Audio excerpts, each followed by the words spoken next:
Hello? Hey, Richard, we seem to be missing the surprise microphone. Could you bring that in, please? Yeah, no problem. Okay, bye. Today's video is r/confessions, so we're going to be reading some of those, but started rolling before we had a surprise microphone! Okay, folks, here we go. The first confession of the bunch. Oh my God, what is wrong with my gear today? Our family movie night tradition is dead, and I couldn't be happier. A few years ago, I started doing weekly family movie nights to spend more time together. It sounded wholesome, and honestly, it was at first. We'd make popcorn, pile up on the couch, and take turns picking movies. The kids were excited. I was excited. It felt like we were doing something right. I do love that. That's something that you fantasize about. I'm sure you've fantasized about it before. You know, having a little movie night, having a little get together with the team. But slowly, it became a chore. Kids would fight over which movie to watch. Someone always hated the pick. They'd get bored 20 minutes in and start bickering or playing on their phones. I would say phones away. I would end up frustrated, sitting there alone, watching some random animated sequel I didn't even like. Meanwhile, I was stressing about work stuff I was ignoring just to keep this tradition alive. So this spring, after yet another failed movie night where everyone ended up storming off, I just stopped. I didn't announce it. I just didn't bring it up again, and nobody noticed. Not even once. And honestly, it has been great. We still hang out, just more naturally. Sometimes we play board games. Sometimes we take walks. Sometimes we all do our own thing, and that's okay too. I'm not forcing quality time anymore just because I saw it on Pinterest. Yeah, I think that's a good little lesson, isn't it? I think maybe in this situation, rock, paper, scissors or something could absolve the child thing, you know? But hey, if they don't want to be there, there's no reason to do that. You know, maybe they would look back in time and like be like, oh, those were nice nights, and you already had a nice tradition, nice memories and all that stuff. You've done that. You've done your weekly movie night for long enough for it to have been a thing, and you tried it, and looks like it didn't work for your family's lifestyle at this point in time, and that's fine. Maybe when they're older, you can try it again to where people can be like, all right, I guess we're watching this, you know? But hey, hanging out naturally, that's great. There's an edit here. It says, if weekly movie night works for your family, that's amazing. Keep doing what brings you joy. But if it's become another checkbox in a never-ending list of things that are supposed to make you a good parent, let it go. I see. Good for you, dude. Give up a tradition that's just annoying for everybody. Not all traditions have to be maintained. Why am I turning? Yeah, I don't know. If the juice ain't worth the squeeze, stop squeezing the fruit. Huh? Yeah, what is it called? The sunk cost fallacy? It's like, oh, I put so much effort and time into this thing, but everybody hates it. Gotta keep doing it, though. No, sunk cost fallacy. I had a Hobbit-themed birthday so I could see people's feet. There we go. Yeah, that's a good confession. I recently watched the Lord of the Rings trilogy, and I loved it. Great movies. My birthday was coming up, so I told my girlfriend a Shire birthday would be fun, meaning everybody dresses up like a hobbit. I do like the aesthetic and vibe, but truly, the main reason was the idea of seeing our mutual friends' bare feet. This is good. A couple of people wore socks, but most didn't. One drew hair on her feet, which I didn't care for, shrug. Still appreciated it and saw a lot of beautiful feet. My understanding of this whole feet thing is that there's like a section of your brain that is, you know, dedicated to like arousal, and it's right next to the feet part of the brain. I think. That's my understanding. I could be totally wrong, but I think that's what's going on, and there's so many people who are attracted to feet. I never meet them in person, but I see them online. And dude, my DMs are crazy. Whenever I post anything that remotely has my feet in them, good God, people are like, get them piggies out, dog. And I'm like, no, you can't make me. And then I do it, and then I post it again. Anyway, just because I'm a people pleaser. Shout out to the women who sent me foot pics or promos. However, I'm in a committed relationship and won't be replying. Shout out to Shane Top, The Chosen, and the rest of the Smosh family. What? Shout out to Chubby Girls, Descendants of Aphrodite. Why are you shouting out Shane? I'll tell Shane. I'll let Shane know. Okay, I'll let him know. Was this read on Smosh? What an insane story. I'm glad you had your Hobbit party, but I'm also glad I'm not your friend. I live in New Zealand, and an acceptable part of our culture is bare feet in summer usually. Fetishizing feet is weird AF to me, but especially inviting your friends to your house just to see their feet is next level gross. It's like inviting friends to a pool party so you can pervert them in bikinis. That's not what friends do. Yuck. Yeah, I guess so, huh? I guess that's a pretty good point, isn't it? Yeah, you're facilitating an environment for you to ogle. And I think it's also very interesting that you posted this story where you and your girlfriend planned this party for you to ogle, but you want people to stop sending you messages on your Reddit account for you to ogle? I'm confused. You don't want people's feet pics? Even though you prefer them in real life? Is it a multi-sensory thing? Do you want to hear the sound of them slapping against the floor? I don't know, man. I don't understand this.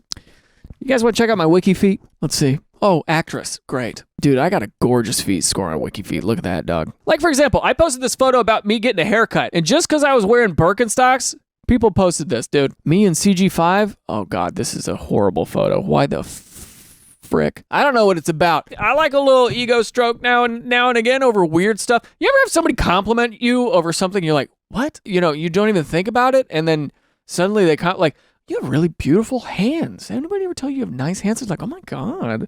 That's kind of the same feeling that I get. It's like, oh wow, that's cool that people think that way. I don't care. It doesn't mean anything to me personally, but it's like, hey, wow, look at that, huh?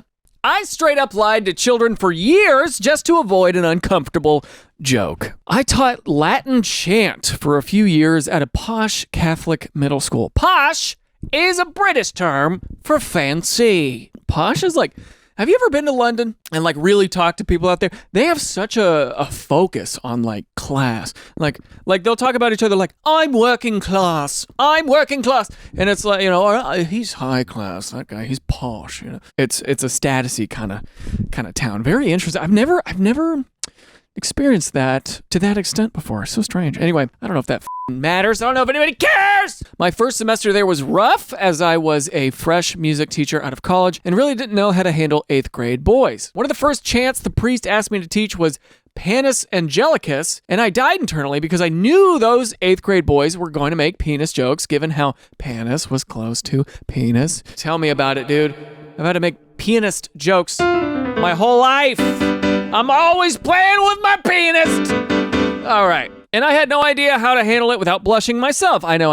I'm a much more seasoned teacher now. So I lied and taught them via rote, repeat after me, not letting them see the words for weeks, pronouncing it without the S. So it was just Pawnee. And then when I finally handed out the music, I mentioned very casually offhand that some words in Latin don't pronounce the S at the end. Now are you ready? 1, 2, 3, sing. We performed it with the sheet music in front of them, another strategic choice. Inevitably, a couple of kids accidentally added the S in, creating the illusion of correct pronunciation. 100% would do it again. So some of them did do it.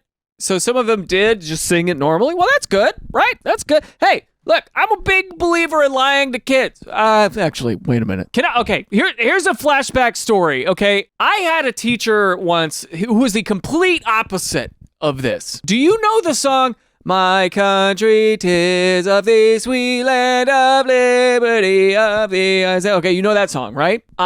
In middle school, around this age group, 8th grade, 9th grade, I know I was probably in 9th or 10th grade. I was young. I was like 14, 15. Immature, let's say that. We went to a barbershop camp. We went to a barbershop like summer program. It was like a week-long program or 4 days or something like that. We had this like amazing choir teacher. His name was Dr. something, I don't know. And anyway, he was trying out all of these boys to figure out where he was going to position them in his choir, right? And the way to do that, the fastest way to do that is to have them sing for you. And so what he did was he had us sing My country, 'tis of thee. So he would literally point at you and he would go, my country, 'tis of thee. And he'd go, you're a bass. Stand up there. And because he would just hear by the resonance of their voice, right? And he would just quickly siphon out these children and categorize them. Eventually, he went faster and faster. And so he kept going down the line. My country, my country, my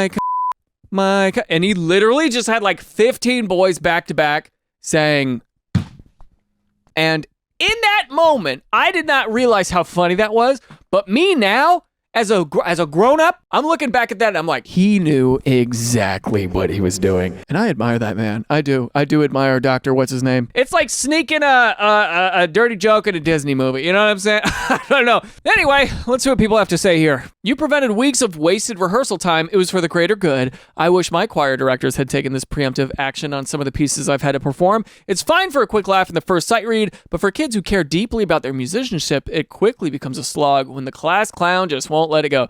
That would have been me, for real. I'm sorry. I'm sorry to this man. And I say this as someone who keeps cracking jokes in choir now, but has grown enough as a musician to snap back in a professional mode afterward.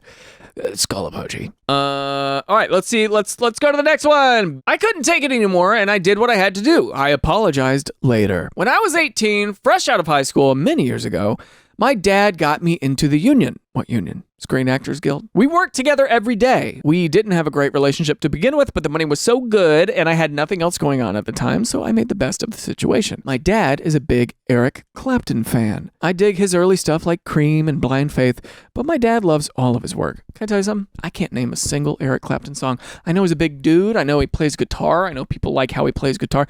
I cannot name a single gosh darn Eric Clapton song. I really can't. Wonderwall? I don't know. Cats in the Cradle? Is that Eric Clapton? No clue. Zero clue. My dad went out and bought a cassette tape of Slow Hand. My dad played that damn thing every day, at least twice a day. And he didn't just listen to it. He sang, hold on, pause. Hey, if you're Gen Z, I'm sorry. If you're a young buck here, let me show you what a cassette tape is, okay? There's a cassette tape.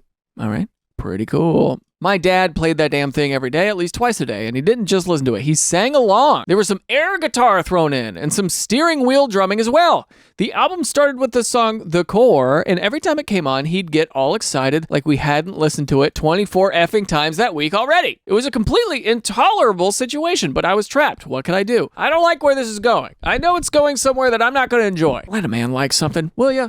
Will you let a man have some joy in his life, for gosh sake? I'm going to keep reading. I'm going to be sad, though. Well, one day at around lunchtime, we stopped at a bodega in the Bronx for lunch. We pulled up to the front of the place, and my dad went in and got some food. I sat in the front passenger seat staring at that cassette tape, knowing when he'd come back, he'd put it back on because he hadn't played it since 9 a.m. I turned my head away in disgust, and there was the solution to my problem. A garbage can right next to my passenger door. I didn't hesitate. I tossed the tape right in. You threw it away. I don't know. Can you at least ask? Be like, hey man, can we play something else? Can we put the radio on, please? I don't know. Sure enough, right after lunch, my dad had to listen to the song Cocaine, but he couldn't find it. He had me tear that car apart. Inwardly, I laughed as I feigned ignorance to its whereabouts. I don't know, Dad. I lied as I dug through the glove box.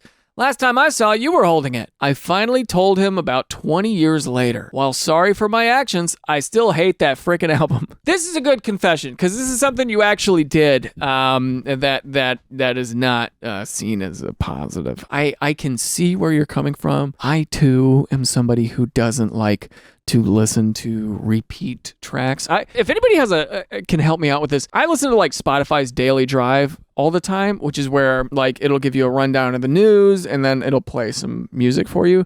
For some reason, whenever I play that playlist, it plays the same exact songs every morning, and I hate that. It's Childish Gambino, and it's Tame Impala and all these people that I generally like, but I don't want to hear the same tracks every day. Anybody know how to fix that? Just a problem that I'm personally having in my life. Anyway, I don't think you should be throwing away somebody's belongings. I think try to have a conversation. But then again, you were a kid and you had kid reasoning. So I wonder how he took it when you told him 20 years later. Let's see what these comments say. For Christmas in 96, I got an N64, a copy of Super Mario 64, and a CD of the Super Mario 64 soundtrack. When I wasn't playing the game, I had the soundtrack playing in my room on loop. This is what happened before the internet, man. You were able to be a mega fan of something and replay something because that's all you had. If you wanted another song or another game, you couldn't download it from home. You had to go to a store and pick it up and wait in line and all this stuff. People really enjoyed the things that they had back then. We live in such a strange time where we don't have to rewatch the same movies or TV shows over and over again because there's so much out there that you need to catch up on. Like, for example, Squid Game season 3 or 4 or something is out as of a few days ago, and I haven't watched it because I'm catching up on like Love Island, or I'm catching up on Ozark from a while ago, and like, you know, The Bear, and all, that also just came out, and all these shows that I feel like I need to see and catch up on to be able to speak in the cultural zeitgeist of what's going on right now. I loved Squid Game. I really enjoyed Squid Game, but I can't watch it yet because I have other things I gotta catch up on. You know, we have so much. We have so much. Hey, thanks for watching this, by the way. Thanks for hanging out with me. This is really fun. Let's keep going. About mid-February 1997, my dad was in the kitchen making dinner, and I was in my room playing on my computer with the soundtrack background playing on loop like always. I can't even imagine playing it on loop. Da-da-da-da-da-da.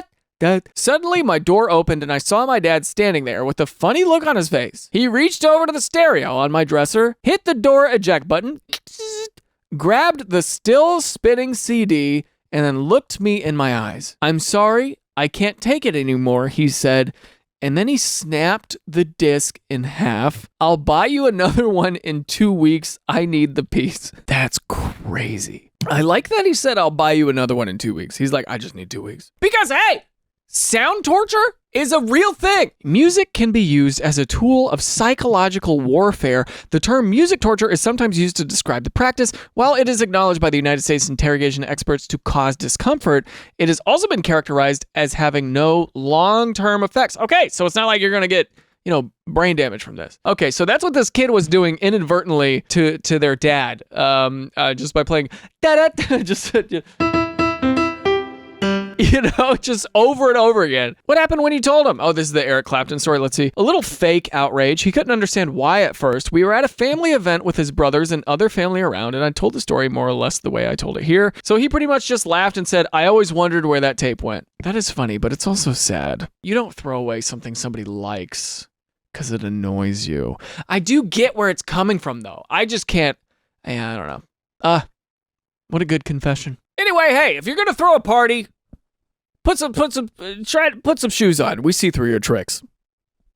You watching this right now? Scheming for toes.